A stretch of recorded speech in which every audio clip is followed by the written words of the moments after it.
안녕하세요. F1을 공부하며 여러분과 함께 성장하는 폴트윈입니다. 2025 시즌 챔피언십이 멕시코시티에서 다시 한번 뒤집혔습니다. 랜도 노리스가 폴 포지션에서 출발해 단 한순간의 위협도 허용하지 않는 압도적인 레이스로 우승, 팀 동료 오스카 피아스트리를 단일 포인트 차이로 제치고 다시 드라이버 챔피언십 선두로 복귀했습니다. 오늘은 랜도 노리스의 완벽한 지배와 그 뒤에서 벌어진 치열한 챔피언십 격동을 데이터로 자세히 분석해 보겠습니다. 본격적인 분석에 앞서 이번 그랑프리의 기초가 되는 데이터부터 짚어보겠습니다. 멕시코시티의 아우토드로모 에르마노스 로드리게스. 서킷은 상당히 독특한 환경을 가진 곳입니다. 핵심은 바로 해발 2285m에 달하는 무시무시한 고도입니다. 공기 밀도가 매우 낮기 때문에 터엔진이 더 열심히 일해야 하는데 얻을 수 있는 다운포스는 줄어듭니다. 특히 브레이크와 엔진 냉각이 아주 어려워지는 머신에게는 극한의 테스트 장소였습니다. 그랑프리 주말 분위기는 프랙티스부터 뜨거웠습니다.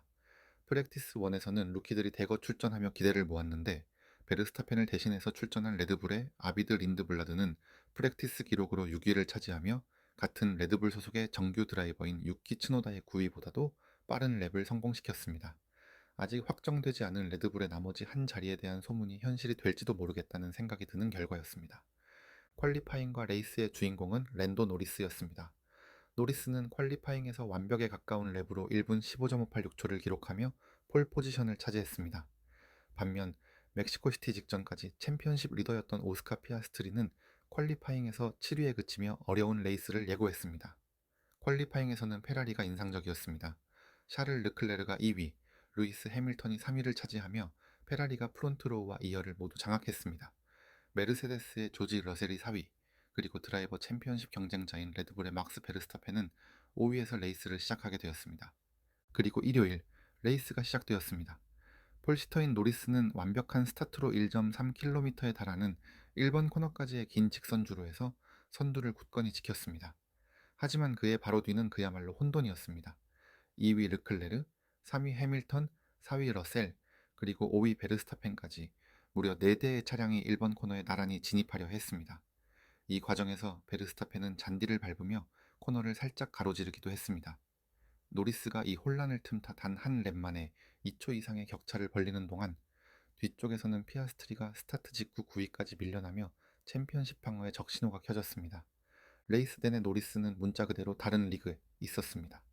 그는 단 한 번도 추월을 허용하지 않았고 가장 빠른 랩타임을 경신하며 격차를 무섭게 벌려나갔습니다. 결국 노리스는 2위 르클레르를 무려 30초 이상 차이로 따돌리며 압도적인 우승을 차지했고 이 우승으로 노리스는 다시 챔피언십 리더 자리를 탈환했습니다. 30.3초의 리드는 이번 시즌 전체 그랑프리 중 가장 압도적인 리드폭으로 기록됐습니다. 2위 싸움은 마지막까지 치열했습니다. 샤를 르클레르는 레이스 내내 2위를 지켰지만 다른 타이어 전략을 사용한 막스 베르스타펜이 무섭게 추격해왔습니다. 레이스 막판, 베르스타펜은 르클레르의 DRS 구간까지 진입했지만 아쉽게도 버추얼 세이프티카가 발동되면서 추월 기회를 잃었고 결국 르클레르가 2위, 베르스타펜이 3위로 포디움에 올랐습니다. 버추얼 세이프티카 발동 타이밍에 대해서도 논란이 있었으나 결과는 바뀌지 않았습니다. 하지만 베르스타펜은 5번째 그리드에서 출발하여 포디움에 오르는 모습을 보여주며 기세를 이어갔습니다. 특히 소프트 타이어로 23렙 동안 르클레르를 추격하면서도 꾸준히 1분 21초대를 유지하는 엄청난 페이스 관리를 보여주었습니다. 피아스트리는 9위까지 떨어졌던 순위를 5위까지 끌어올렸지만 챔피언십 리더 자리를 지키기엔 역부족이었습니다. 출발 그리드를 유지하며 2위로 레이스를 마친 르클레르와 달리 해밀턴은 논란의 여지가 있는 10조 페널티를 받으며 8위로 마무리했습니다. 랩6의 피트 스트레이트부터 베르스타펜과의 휠 투 휠이 이어졌는데 3번 코너에서 트랙을 이탈했던 베르스타펜에 대해서는 별도 조사가 없었으나 4번 코너에서 휠락이 걸리며 트랙을 이탈한 해밀턴에게는 10조 페널티가 주어지며 순위를 유지하지 못했습니다. 해밀턴과 베르스타펜의 트랙 이탈 외에도 많은 드라이버가 트랙을 이탈했던 점을 고려하면 해밀턴에게만 너무 가혹한 페널티가 주어진 것이 아닐까 하는 생각도 들었습니다. 메르세데스는 전략에서 아쉬움을 남겼습니다. 41렙에서 안토넬리, 러셀, 피아스트리 순서로 나란히 달리게 되자 러셀이 포디움 경쟁을 못하면 다시 돌려줄 테니 포지션 스왑을 요청했고 팀과 안토넬리가 받아들여 포지션 스왑이 이루어졌습니다. 안토넬리가 피아스트리를 잘 막아내며 러셀이 질주할 수 있을 것으로 보았으나 오래가지 못했습니다. 47렙에서 안토넬리와 피아스트리가 동시에 피트 스탑을 진행했고 메르세데스의 피트스탑이 4.3초라는 실수를 저지르며 허무하게 순위를 내어줬습니다. 이러한 실수에 나비 효과로 앞서가던 러셀 역시 60렙에서 피아스트리에게 자리를 빼앗겼고 약속대로 안토넬리에게 다시 포지션을 돌려주었습니다.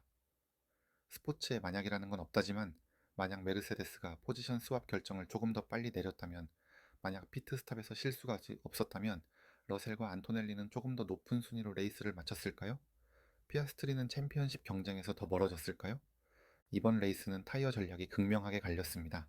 피렐리가 C2 소프트, C4 미디엄, C5 하드라는 독특한 조합을 가져오면서 팀들은 피트스탑 전략을 두고 머리를 싸맸습니다. 대부분의 상위권, 즉 노리스, 르클레르, 해밀턴, 러셀은 가장 빠른 CO 5 소프트 타이어로 시작했습니다.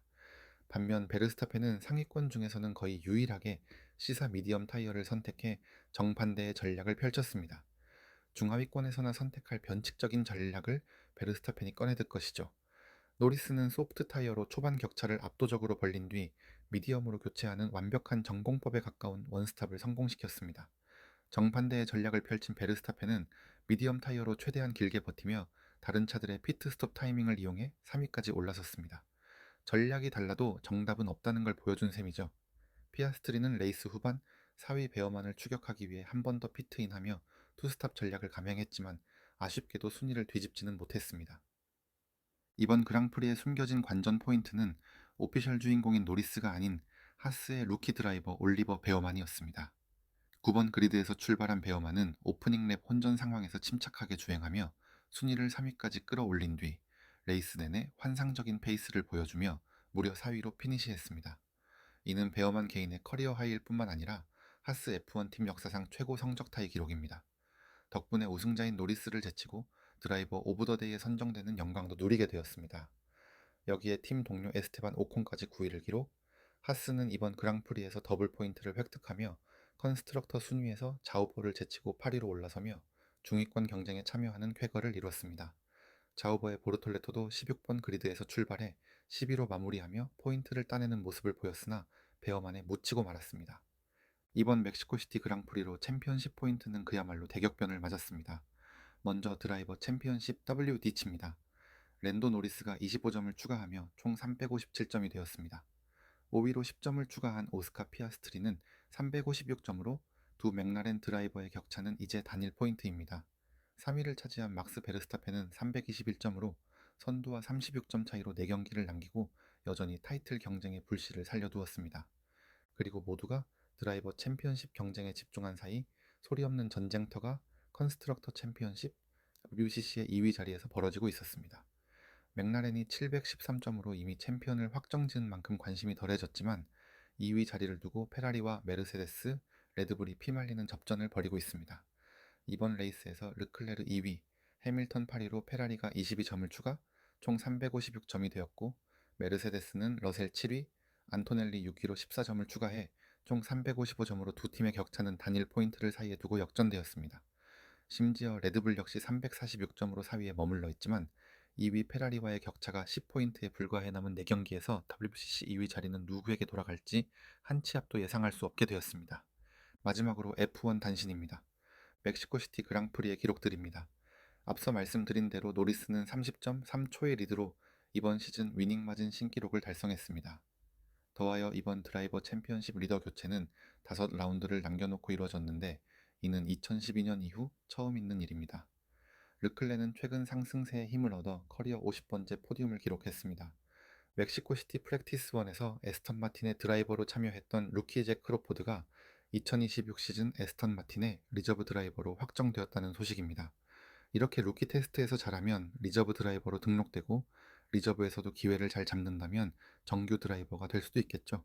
멕시코시티 그랑프리는 랜도 노리스의 압도적인 폴트윈을 달성하며 1포인트 차이로 챔피언십 리더가 바뀌었고 페라리와 메르세데스의 컨스트럭터 2위 싸움도 단일 포인트 차이로 순위가 역전되었습니다. 더하여 베어만이 하스팀 역사상 최고 성적인 4위를 기록하며 중위권을 뒤흔들며 여기저기서 새로운 전장이 생성되는 그랑프리였습니다. 시즌은 이제 단 4경기만을 남겨두고 있습니다. 다음 레이스는 고저차가 심하고 예측 불가능한 브라질, 상파울루의 인터라고스 서킷입니다. 과연 노리스는 리드를 지킬 수 있을까요? 아니면 피아스트리나 베르스타펜의 방역이 시작될까요? 컨스트럭터 챔피언십은 어떻게 흘러갈까요? 오늘 영상이 F1을 즐기는데 도움이 되셨다면 다음 영상인 브라질 그랑프리 프리뷰에서 또 한번 만나 뵙겠습니다. 폴토인이었습니다. 감사합니다.